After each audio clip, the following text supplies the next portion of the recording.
welcome to Current Affairs for Beginners. The answer for our yesterday's question, which among the following are the sources of nitrous oxide emissions? A gas that is 300 times more powerful than carbon dioxide is cow urine, fossil fuels, livestock manure, fertilizers. The answer here is all the above. It is D. Now let's start our today's session, and these are all the topics that we are going to cover in our today's video. The first article is Center Firm on FDI Rules Deadline. This article comes under GS Paper 3 under the topic of economy.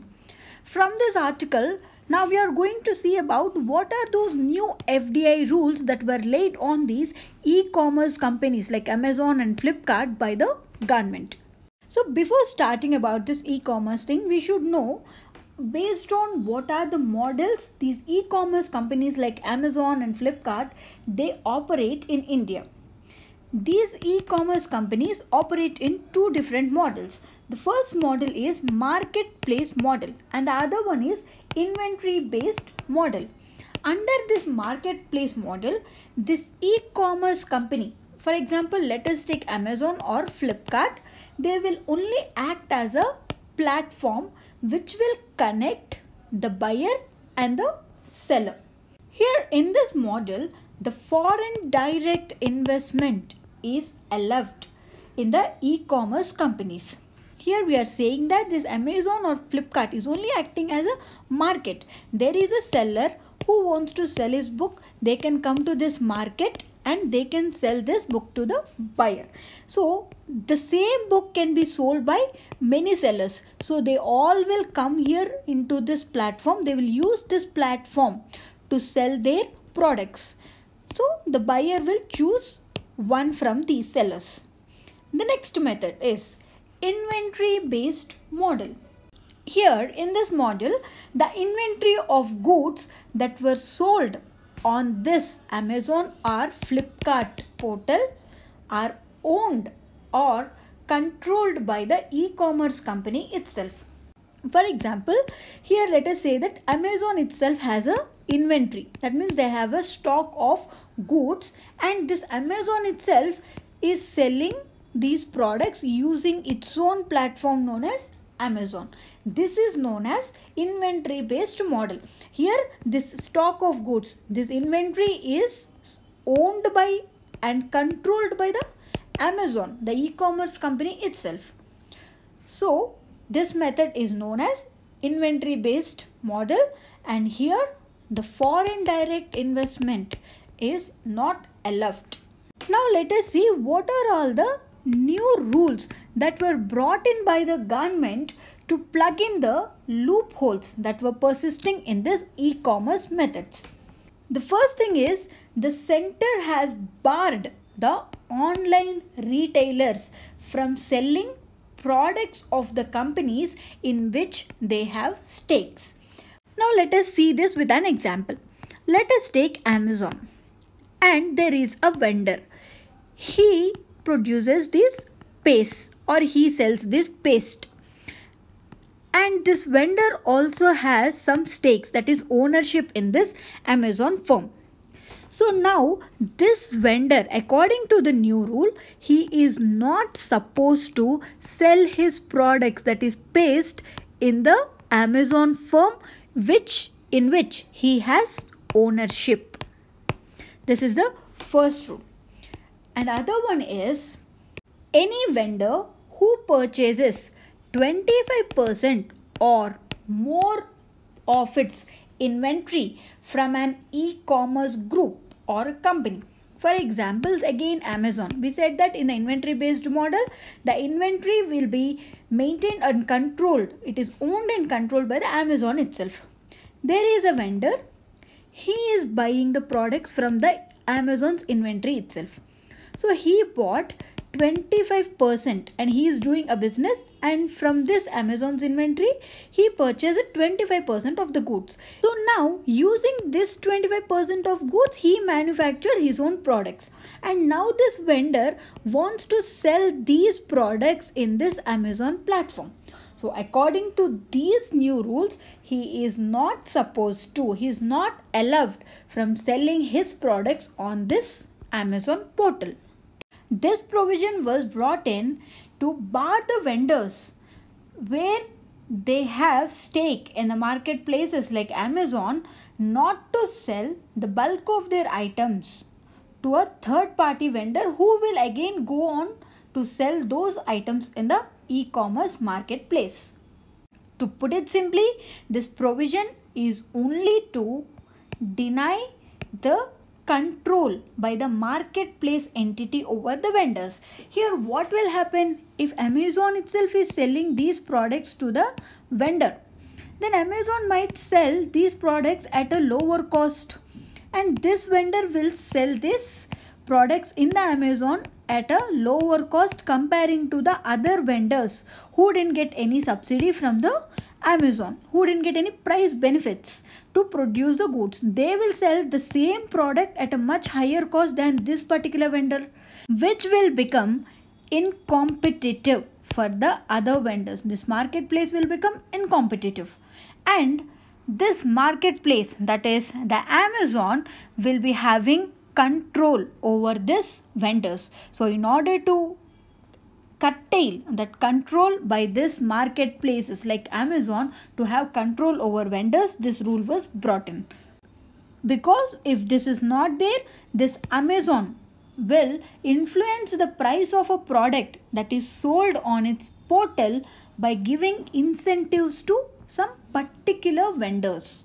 And one more rule is, it is going to remove this concept of exclusivity, selling the products exclusively in Amazon. For example, if we take this Amazon Kindle or Amazon Pantry, all these products were exclusively sold only on Amazon portal. So this concept is going to remove, these new rules are going to remove this concept of exclusivity. So all these was to ensure that the small players, the small vendors who were selling on these portals, they shouldn't get discriminated against in favor of these vendors who are having stake in these e-commerce companies. And these new setup, these new rules will ensure a level playing field for all the vendors who were looking to sell their products on these e-commerce portals. Even the small marketplaces that do not have any stake will also be able to now compete with the big players. And these rules are going to be effective from today itself, that is February 1st of 2019. So these big giants like Amazon and Flipkart, they have asked for a postponement. They want to delay this deadline, but the center said that they are not going to delay this deadline, and from today onwards these rules will be applicable to these e-commerce companies. The next article is core sector grows slowest in 18 months. What is this core sector? This article comes under GS paper 3 under the topic of economy. Core industries or core sectors are main or key industries of the economy. In most countries, these particular industries function as a backbone of all other industries. In India also, we had 8 core sectors, and these comprise of coal, crude oil, natural gas, petroleum refinery products, fertilizers, steel, cement, and electricity. These are the 8 core sectors of India which function as a backbone for all other industries. In India, it is the Union Ministry of Commerce and Industry which will release the index of these 8 core industry. This index will talk about the growth of these sectors. This particular article says that the growth of these 8 sectors has gone down, it has declined at 2.6% in the last 18 months. The next article is unemployment data based on draft report.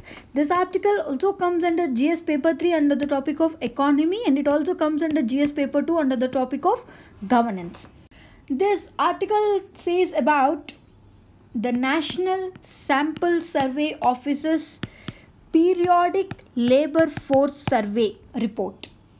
This report says that India's unemployment rate has hit a 45-year high of 6.1% in 2017 and 2018. It is on similar lines with 1972's unemployment data.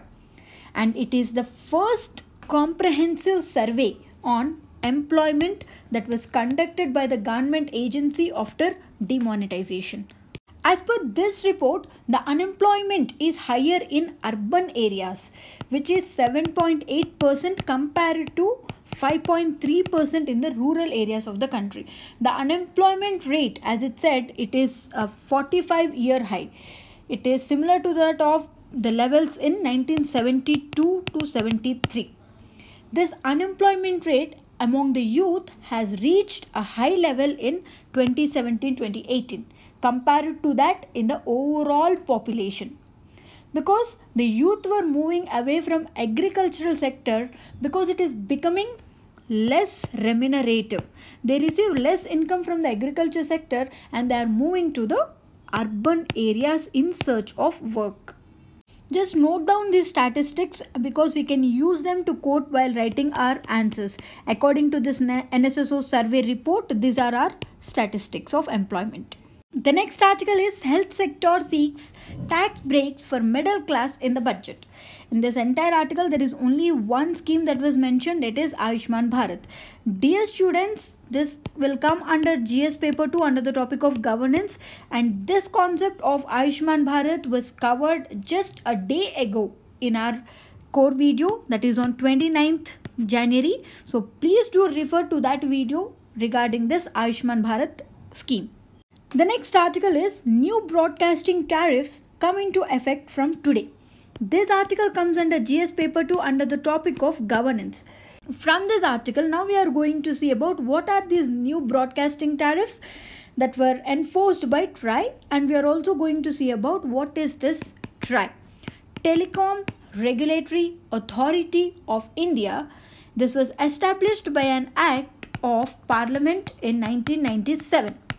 It is an independent regulator of telecom business in India with an aim to regulate the telecom services, including fixing or revising the tariffs for telecom services, which was earlier done by the central government.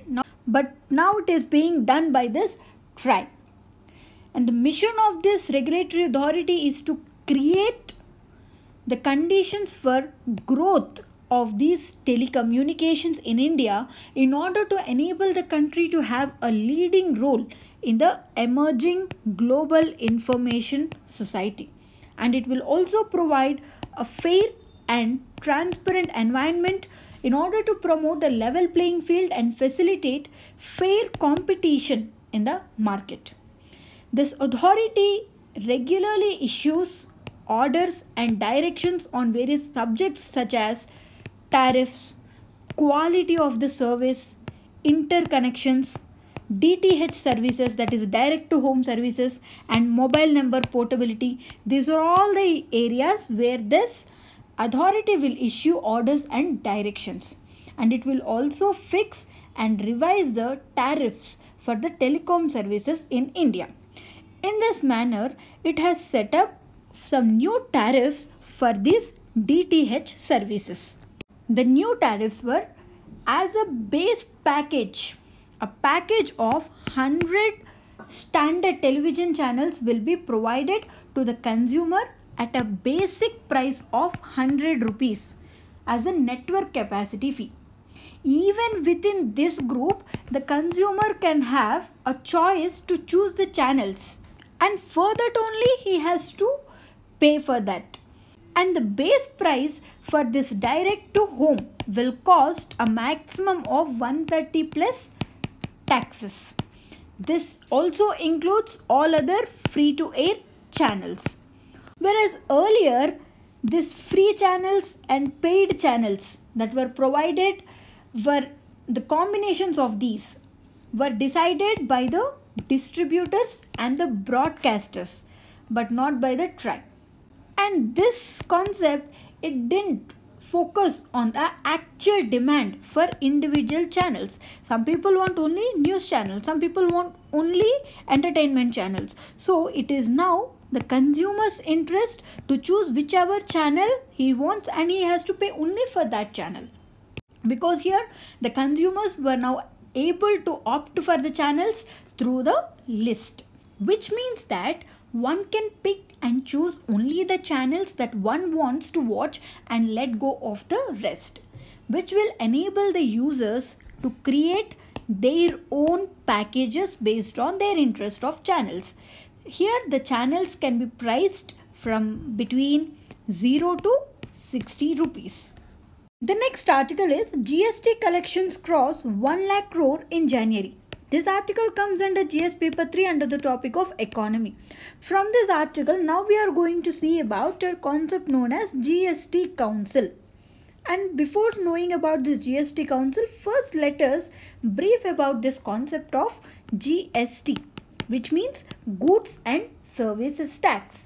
It is a comprehensive indirect tax that is levied on manufacture, sale and consumption of goods and services throughout the India. And this concept has replaced all the other taxes that were levied by the central and state governments. So to put it simply, this GST is a destination based taxation system. This was established in the country by the 101st Constitutional Amendment Act. It is an indirect tax for the whole country that works on the lines of one nation, one tax in order to make India a unified market. It is a one market. So it is a single tax on supply of goods and services in the entire product cycle or the life cycle. That is starting from manufacturer to the consumer. Here this tax is calculated only in the value addition at any stage of goods or services. So here the final consumer will pay only his part of the tax and not the entire supply chain, which was the case with the earlier taxation system. So there is also a provision of GST Council in order to decide upon any matter that is related to this goods and services tax. This 101st Constitutional Amendment Act has added Article 279A in the Constitution, and this Article 279A has a provision to set up a GST Council by the President within 60 days of the commencement of this Article 279A. So, who all this GST Council consists of? This council consists of the centre. Here the chairman of it is the Union Finance Minister. He is the chairperson. So, it consists of the centre and it consists of 29 states, all the state governments, and 2 union territories, that is Delhi and Puducherry. This council is responsible for approving all the decisions that are related to the taxation, this GST in the country. How they will come into a decision? It is based on 2 methods. One is consensus and the other one is voting. If everybody accepts with a mutual agreement, then the decision will be finalized, and the other method is voting. In voting, here the center will be given a weightage of 33.33%, whereas states and the other 2 union territories were provided with a weightage of 66.67%. So the decisions were taken after a majority in the council based on this voting. The next article is the new Arctic normal. This article comes under GS paper 1 under the topic of geography.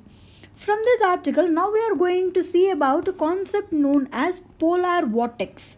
What is meant by this polar vortex? It is a large pocket of very cold air, typically the coldest air in the northern hemisphere, that sits over the polar region during the winter season. So to put it simply, it is a circulation of strong upper level winds that normally surround the northern pole in a counterclockwise direction. Anti-clockwise direction, a polar low pressure system. It can be located near either the planet's geographical poles. On Earth, the polar vortices are located in the middle and the upper troposphere and the stratosphere. This polar vortex can lead to a major cold air outbreaks in any portion of this northern hemisphere like North America, Europe and Asia. This will lead to cold snaps in multiple locations, but not always. Now let's see our today's prelims questions. The first one is, which of the following is not part of a core industry in India? And the next question is, with regard to the GST Council, consider the following statements. Try to answer these questions and post your answers in a comment box, and tomorrow we'll see detailed explanation for these two questions. And this is our Law Excellence website where you can access the notes for this video, and this is our official Telegram channel where you can access this video and various other videos of Law Excellence. Thank you.